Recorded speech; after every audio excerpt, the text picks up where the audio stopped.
کوشتاری کرێکارانی خاتوناباد فەرامۆش ناکرێت. ئەمڕۆ دووشەممە 4 مانگی ڕێبەندان ساڵڕۆژی خەڵتانی خوێندکردنی خەباتی کرێکارانی ناوەندی مسی خاتوناباد لە شاری بابەک لە وستانی کرمانە.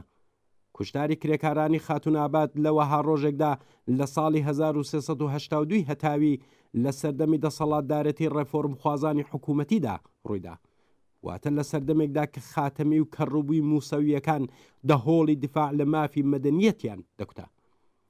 ئەوان سەرەتا لە بەرامبەر گوشاری ناوەندە کرێکاریەکانی ناوخۆ و دەرەوەی وڵات بەڵێنیاندا کە پەیگیری ئەم جەنایەتە بن و هۆکار و بڕیاردەرانی کوشتاری کرێکاران بناسێنن.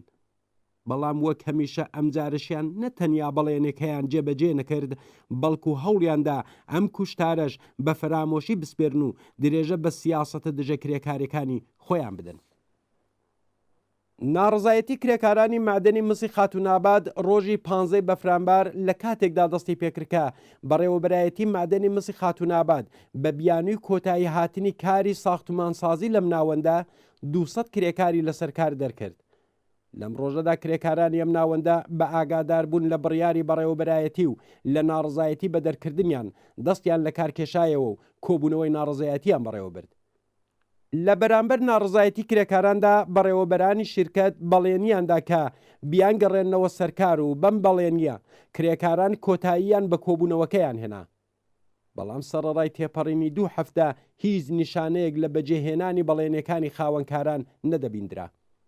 هەر بۆیە کرێکاران ڕۆژی 28 مانگی بەفرامبار بۆ جارێکی دیکە دەستیاندایە کۆبوونەوە و مانگرتن و ئەم جارەیان لەگەڵ بنەماڵەکانیان لە خاتوناباد ڕێگاکانی ناوەندی مسیان بەست.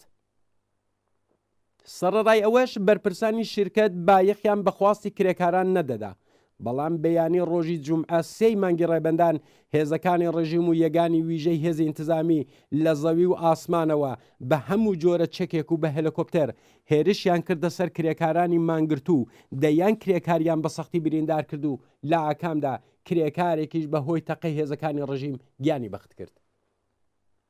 ڕۆژی 4 ڕێبەندان ناڕزایەتی کرێکاران و بنەماڵەکانیان لە ناوخۆی شاری بابەک درێژەی کێشا و کرێکاران لە بەرامبەر ساختومانی فەرمانداری ئەم شارە دەستیاندایە کۆبوونەوە و خۆپیشاندان.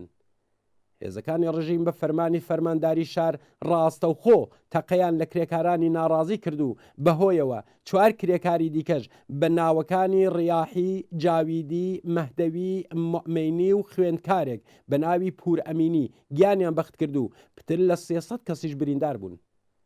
کرێکارانی ناڕازی لەلایەن زۆربەی خەڵکی شاری بابەکەوە پشتیوانیان لێکرا و شار تەعتیل کرا.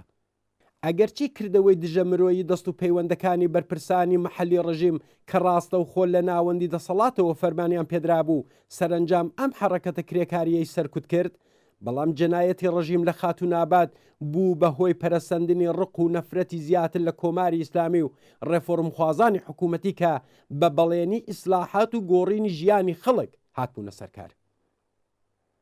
ئەگەرچی ڕووداوی کوشتاری کرێکارانی خاتوناباد شێوازی ئاشکرای کوشتنی کرێکاران بوو، بەڵام ناوەندی مسی سەرچەشمە ساڵانێکی زۆرەکە بە شێوازی جۆرا و جۆری دیکە کرێکاران دەکاتە قوربانی. ئەم ناوەندە نیوە دەوڵەتی و نیوە خصوصیە لەژێر کۆنترۆلی شیرکەتی ملی سەناعی مسی ئێراندایە.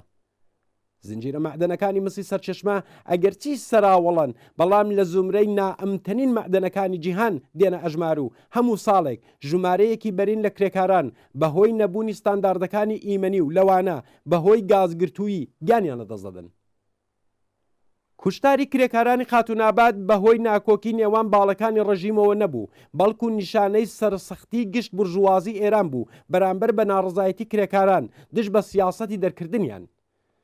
بەڕێوەچوونی سیاسەتی خصوصی سازی گەڵ لە ساڵەکانی کۆتایی سەرۆک کۆماری ڕەفسەنجانیدا دەستی پێکرده بوو، لە سەردەمی خاتەمیدا تونتر بووەوە. بەپێی ئەم سیاسەتە کرێکارانیان بە هەزاران کەس و بەبێ هیچ جۆرە دابینکردنێکی کۆمەڵایەتی دەردەکرد و پاش ماوەیەک هەندێکیان کە لێ هاتووتر بوون بە قەراردادی کاتی و حەقدەستی کەمترەوە دووبارە دادەمەزراندەوە. وە بەرگولەدانی کرێکارانی خاتوناباد لەو کاتدا ڕووداوێک نەبوو کە ڕێفۆرمخوازانی حکوومەتی دەستەڵاتدار بە هەڵە لە دەستیان دەرچوو بێت. لەو سەردەمەدا پتر لە 40,000 کرێکار لە بەشە جۆراوجۆرەکانی سەنعەت و معدەن لە وستانی کرمان کاریان دەکرد. زۆربەیان لە زمرەی ئەو دامەزراوانە بوون کە لەلایەن دەوڵەت و بەشی خصوصیەوە بە شێوەی هاوبەش ئیدارە دەکران.